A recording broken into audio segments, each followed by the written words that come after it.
Editor from the 1800s once said, "Bad officials are elected by good citizens who choose not to vote." This still rings true 140 years later today in 2017. Now, as I'm sure a lot of you know, not a lot of Americans were super pleased with the results of the last election. Donald Trump beat Hillary Clinton by 74 Electoral College votes, according to voter turnout statistics published in 2016 by StatsBrain.com. Now, of the 220 million Americans eligible to vote, only 140 million of them actually voted. This is equivalent to the state of Washington, Oregon, Texas, and California not voting at all. Now, you guys may be wondering why I'm telling you about this, why I'm talking about voting and politics, and it's because our generation, the millennials, ages 18 through 29, are the next leaders. Our generation are going to be the leaders of tomorrow, but because we're not actually going out there and voting, we're letting the leaders of today make decisions that are going to affect our futures. Now, I'm going to show you guys a bunch of different statistics and talk about a little bit of research to kind of explain why this is an issue. I'm going to be talking about what this need is, how we can actually fix this, and what the consequences of us voting and not voting would actually be. So let's kind of talk about what the issue is here. Now, if you guys look at this chart right here, it kind of lists out some of the main reasons why people choose not to vote, and this was published by Why Young People Don't Vote in 2014 by The Economist. Some of these reasons include things like bad weather, they forgot, they were out of town.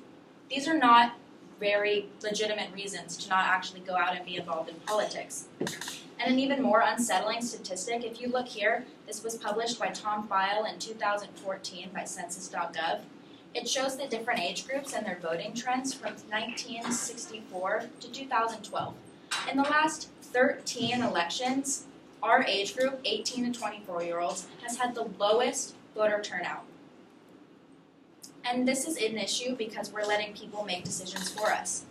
So, additionally, when we don't vote, we kind of lose our right to complain. We all know millennials love to complain about literally everything, right? And this was said by Grace Mashback in 2014, published by the Huffington Post.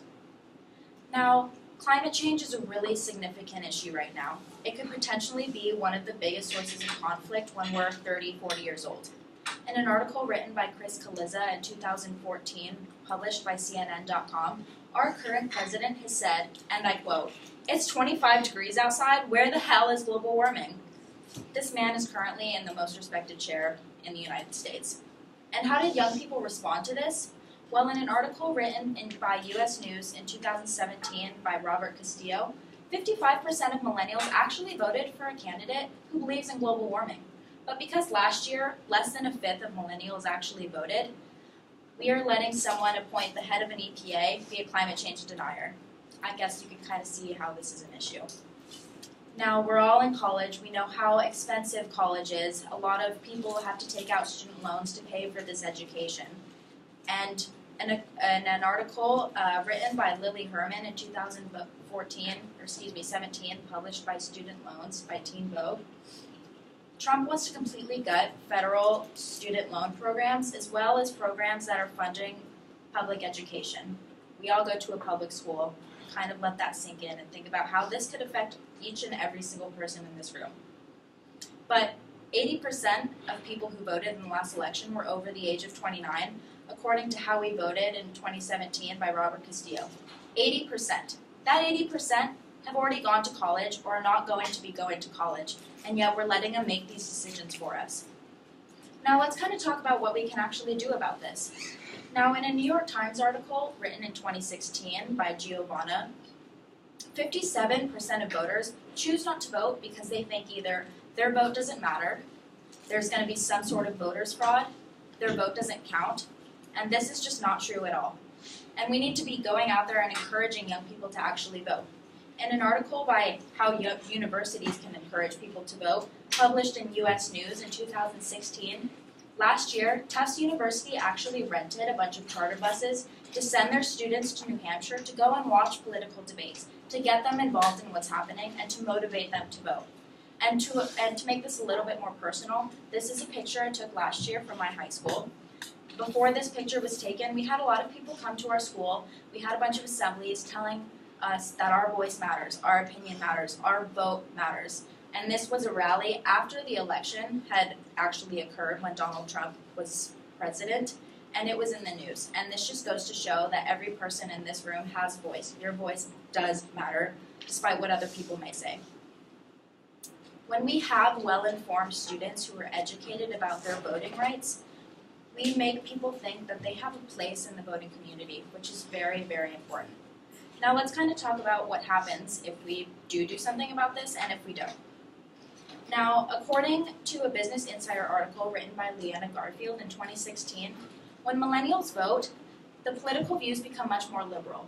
This means that we're giving a voice to people who are minorities, such as women, people of color, people with lower socioeconomic statuses. But let's talk a little bit about how this may affect women and also men.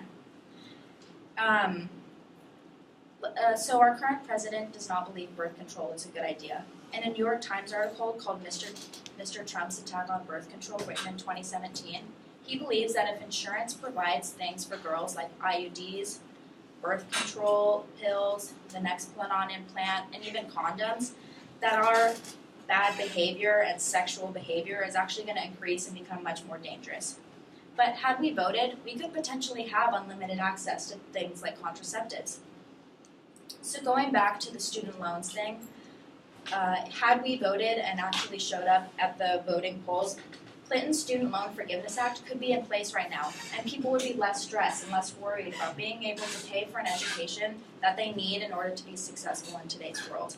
And this was said in a Hillary Clinton Student Loan Forgiveness Plan article written in 2017 and published by the Student Debt Relief. Now, in addition to all of these specific benefits of us voting, voting is just something we need to know how to do. Being engaged in what's happening in your country and in politics is just kind of part of being an adult and something we all need to know how to do. We're going to be voting for the next several years, and we need to start now so that we know how to be smart voters, smart and voters who do their research about their candidates. This is also a right that we have that a lot of other people do not have. There are millions of people in the world right now who would be killed if I was standing up here giving a speech encouraging people to vote. So you need to utilize this vote that you have. Now, at the very least, I hope I have scared you into registering and actually going out there and voting. So let's kind of talk about how we can do that. If you go to this URL here, you're going to go. It should take about 5 minutes to register and a couple months for that to actually process. So make sure you do it in advance. Next, you're going to get something like this in the mail. You're going to want to do your research and make sure you choose wisely for a candidate you believe will best serve this country. Then you're just going to want to mail it. If you don't think that this is something that you can do, maybe you're too busy, the UU yesterday was actually having a stand for people to go out and vote and register in San Luis Obispo.